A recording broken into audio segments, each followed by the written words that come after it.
नमस्ते दोस्तों, मैं रेणु साहब, जो आज मैं अपने घर खलकटा में हूँ, उत्तर 24 परगना में।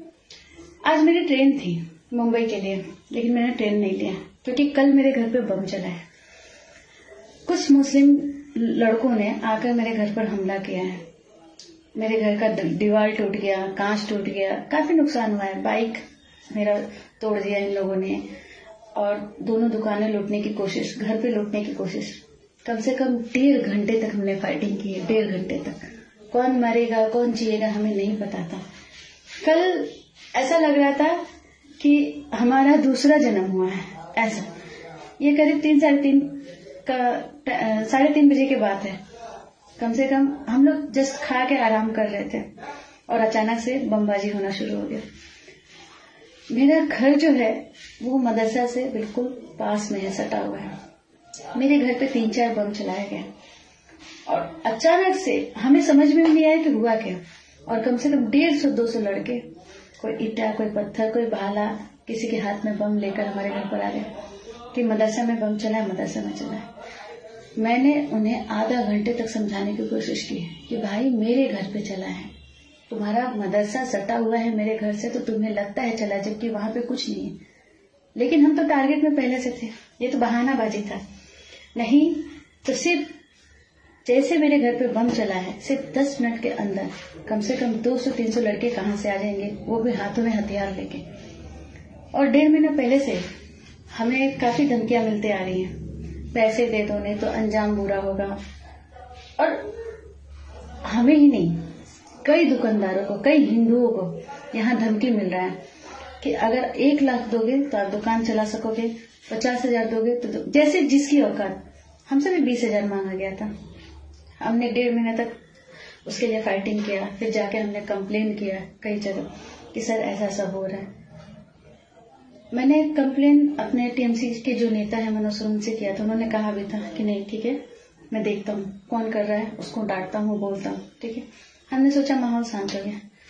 लेकिन जो हमने कंप्लेन किया उसके जलन में लोगों को इतना गुस्सा आ गया, मुस्लिम पार्टी को इतना गुस्सा आ गया कि उन्होंने हमारे घर के पीछे साइड में बम चलाया, ताकि ये बहाना मिल जाए कि मदरसा में किसी ने बम चलाया है और हम आपको मारेंगे। और उस बहाने से हमारे घर में पूरा तोड़ फाड़ किया, हमारी दुकान लूटने की कोशिश की, हमारा बाइक तोड़ दिया, घर में कांच तोड़ दिया है, हमें मारने की कोशिश की थी, हमारे छत पे चढ़ के गेट तोड़ने की कोशिश की थी। 1.5 घंटे तक हमने पुलिस को कॉल किया, प्लीज आइए, प्लीज आइए। हमारे घर से 10 मिनट की दूरी पे पुलिस स्टेशन है, लेकिन पुलिस को आने में 1.5 घंटा लगा है।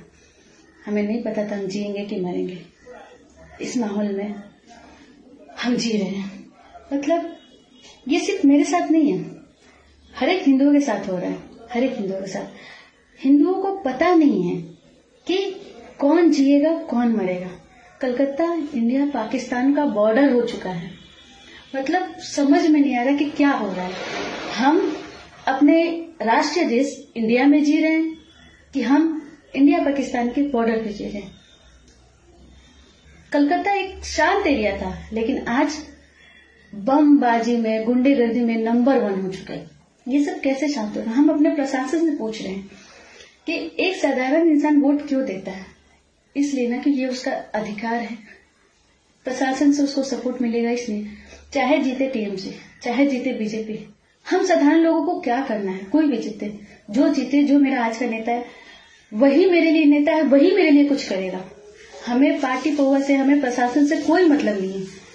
लेकिन ये कुछ गुंडे जो हैं, चाहे वो मुस्लिम पार्टी के हो, चाहे वो हिंदू पार्टी के हो, ये क्यों समझ लेते हैं कि हम जीते हुए हैं? टीएमसी जीते तो मुस्लिम समझते हैं हम जीते हैं, बीजेपी जीते तो हिंदू समझते हैं कि हम जीते हैं, और उस पर अत्याचार करने लगते। ये पता है, कल का जिसने बम चलाया और मेरे घर में तोड़ फोड़ किया है, कुछ मुस्लिम टपोरे लड़के थे। उन्होंने किया है ये सोच के कि हम अपना दाव दिखाएंगे, हम जीते हैं तो हम अत्याचार करेंगे, हम यहाँ पे गुंडागर्दी करेंगे, हम वसूली करेंगे, हम अपना राज चलाएंगे। क्या चाहते हैं? पाकिस्तान बनाना चाहते हैं, कलकत्ता को दूसरा देश बनाना चाहते हैं। चाहते क्या है वो? कुछ ऐसा नहीं कि सारे मुस्लिम, जो साधारण मुस्लिम चाहे साधारण हिंदू है ना, वो यही चाहता है कि भाई शांति बना रहे, क्योंकि हमारे घर से अगर हमारा कोई भी बच्चा मरता है या हमारा कोई भी नुकसान होता है तो उससे क्या होता है कि हम देखो साधारण लोग होते हैं ना, कमाने में और खाने में विश्वास रखते हैं। अगर उनका नुकसान होता है ना तो उसकी भरपाई करते करते उन्हें पता नहीं कई साल निकल जाता है। अरे हम कई साल कमाते हैं ना तो अपने बच्चों का पेट भर के उसके बाद थोड़ा 2 पैसे बचा सकते हैं, और उसमें हम नुकसान हो गया तो उसको हम भरपाई करें या इन गुंडों से लड़ाई करें या हम कमा के खाएं या अपने बच्चों का पेट पालन पोषण करें क्या? तो प्लीज हम साधारण लोगों को, हमारे प्रशासन से ये रिक्वेस्ट है कि ये कब तक चलेगा, ये हिंदू मुस्लिम की लड़ाई, ये इंडिया पाकिस्तान का बॉर्डर, ये सब कब तक चलने वाला है? प्लीज आप लोग इसको शांत कीजिए। ये मेरी ही आवाज नहीं, हर उस साधारण इंसान की आवाज है जो इस चीजों से परेशान हो चुका है। आज मेरे घर पे बम चला है, कल किसी के घर पे चलेगा। आज मेरा घर का नुकसान है, कल किसी और का नुकसान होगा। हर रोज, आज 1.5-2 महीने से हर रोज 1 दुकान 2 दुकान लूटा जा रहा है, कई लोग मर रहे हैं, किसी का घर हो रहा है, औरतों का रेप हो रहा है। हर रोज यहाँ कुछ ना कुछ हो रहा है और प्रशासन शांत बैठा हुआ है। किससे बोले हम? कौन सुनेगा हमारी आवाज? कहाँ जाए हम? 1.5 घंटे में तो हमारे घर पे पुलिस आई है। क्या करें हम? किससे बात करें? प्लीज आप लोगों से ये रिक्वेस्ट है कि जो भी ये वीडियो को देख रहे हैं इसे आगे फॉरवर्ड कीजिए और हमें सपोर्ट कीजिए और कलकत्ता को सच में इंडिया पाकिस्तान का बॉर्डर बनाने से बचा लें प्लीज। Thank you.